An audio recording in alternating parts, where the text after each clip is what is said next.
કૃષ્ણની લીલા, એ જ શ્રી કૃષ્ણની કૃપા છે. જીવનું આકર્ષણ કરવા માટે ભગવાન બધું કરે છે. જીવ જગતનો નથી, જીવ કોઈ સ્ત્રીનો નથી, જીવ કોઈ પુરુષનો નથી. જીવ જીવને છોડીને જાય. જીવ તો ઈશ્વરનો છે. ભગવાન જીવને છોડતા નથી. ભગવાનનો જીવ સ્વરૂપને ભૂલી ગયો અને જગતનો થયો. મારો જીવ મારી પાસે આવે. ભગવાનને કોઈ સ્વાર્થ નથી. શ્રી કૃષ્ણ આનંદ સ્વરૂપ છે. આનંદમય ભગવાનને કોઈ સુખ ભોગવવાની ઈચ્છા જ થતી નથી. શ્રી ગંગા મૈયાને તરસ લાગતી જ નથી. સૂર્યનારાયણના ઘરમાં દીવાની જરૂર પડતી નથી. જ્યાં સૂર્યનારાયણ વિરાજેલા છે ત્યાં અંધારું આવે જ નહીં. આનંદમય ભગવાનને કોઈ સ્વાર્થ નથી. ભગવાન જે કઈ કરે છે તે આપણા માટે. મારો જીવ મારી પાસે આવે. જીવોને અલૌકિક આનંદ આપવા માટે લીલા કરે છે. માનવ જે કરે એનું નામ ક્રિયા અને ભગવાન જે કઈ કરે એનું નામ લીલા. જ્યાં થોડો પણ સ્વાર્થ છે, જ્યાં સુખ ભોગવવાની ઈચ્છા છે, જ્યાં હું કરું છું એવો અભિમાન છે, અભિમાન અને સ્વાર્થ સાથે જે કરવામાં આવે એનું નામ ક્રિયા. જ્યાં સ્વાર્થ નથી, હું કરું છું એવું અભિમાન નથી, બીજાને સુખ આપવા માટે જે કરે છે એનું નામ લીલા છે. શ્રી કૃષ્ણ માખણની ચોરી કરે એ લીલા છે. કદાચ કોઈ માનવ એવો વિચાર કરે ભગવાન કરે છે હું કરું તો કરો, પછી ખબર પડશે શું થાય. ભગવાન તો જીવોનું આકર્ષણ કરે. મારો જીવ મારી પાસે આવે. જીવ ભગવાનથી અલગ થયો છે, દુઃખી છે. પ્રભુએ આ જગતમાં જાણીને દુઃખ રાખ્યું છે. એટલા માટે દુઃખ રાખ્યું છે કે દુઃખમાં પણ જીવ મને યાદ કરશે. અતિ દુઃખમાં મારો જીવ મારી પાસે આવશે.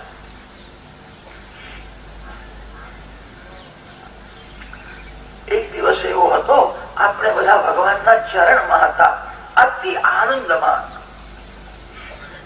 આ જીવને જગત જોવાની ઈચ્છા થઈ, જગતમાં ફરવાની ઈચ્છા થઈ. એને ભગવાનને એવું કહ્યું કે મારે હવે જગતમાં ફરવું છે, તમારી પાસે મારે રહેવું નથી. જગત જોવાની મને ઈચ્છા છે.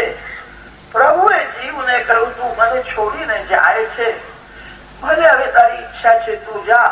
તને એટલું જ કહું છું, તું જ્યાં સુધી મારી પાસે ન આવે ત્યાં સુધી તને શાંતિ મળશે, તને સુખ મળશે, દુઃખ ભોગવવું પડશે.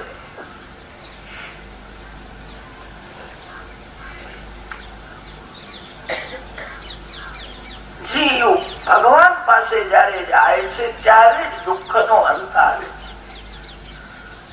દુઃખમાં જીવ મારી પાસે આવે. જીવોનું આકર્ષણ કરવા માટે ભગવાન લીલા કરે છે. સંસારે માયાની લીલા છે. માયાની લીલા જોવાથી, માયાની લીલાનું ચિંતન કરવાથી મન બગડે. મન શ્રી કૃષ્ણ લીલાનું ચિંતન કરે તો શ્રી કૃષ્ણમાં પ્રેમ થાય. હું ભગવાનનો અંશ છું, મારે ભગવાનના ચરણે જવું છે.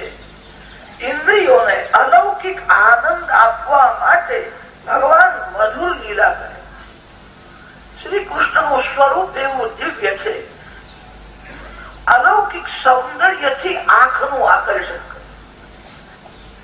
જેને એકવાર ભગવાનના દર્શનનો આનંદ મળ્યો એને પછી કોઈને જોવાની ઈચ્છા થતી નથી.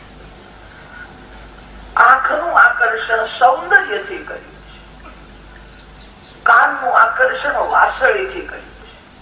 ગોપીઓ મને સાંભળે, ગોપીઓ મારા દર્શન કરે, ગોપીઓ મને મનમાં રાખે, ગોપીઓ મારી વાતો કરે તો ગોપીઓને મુક્તિના જેવો આનંદ મળે. અલૌકિક આનંદ આપવા માટે ભગવાન લીલા કરે છે. સુખદેવજી મહારાજે કથા એવી કરી છે, કથામાં પરીક્ષિત દેહને ભૂલી જાય. કથામાં બહુ આનંદ આવે છે. તક્ષક નાગ તો શરીરને કરડવાનો છે, આત્માને કરડવાનો નથી. શરીરને તક્ષક કરડતા પહેલા આત્મ સ્વરૂપમાં પરમાત્માના દર્શન થાય.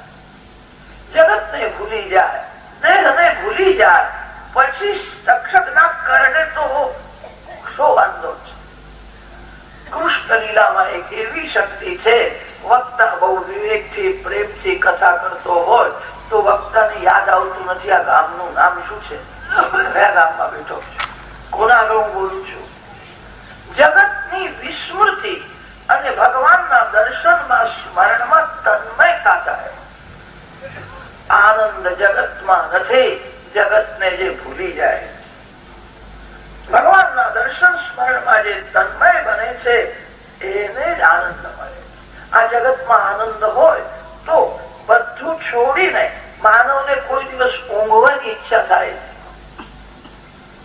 રાજાને રાજમહેલમાં સુખ મળે છે, શાંતિ મળતી નથી.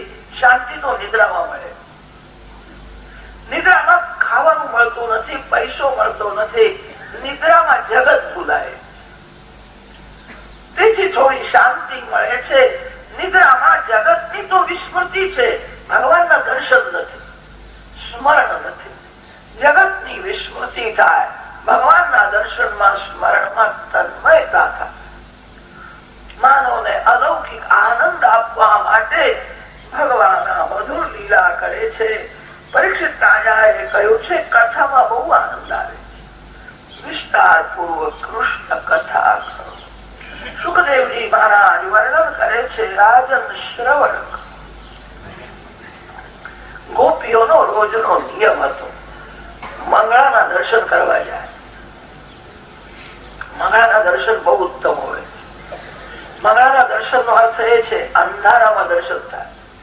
અંધારામાં દર્શન કરવાનો અર્થ એ છે કોઈ પણ માનવનું મોઢું જોતા પહેલા ભગવાનના દર્શન થાય.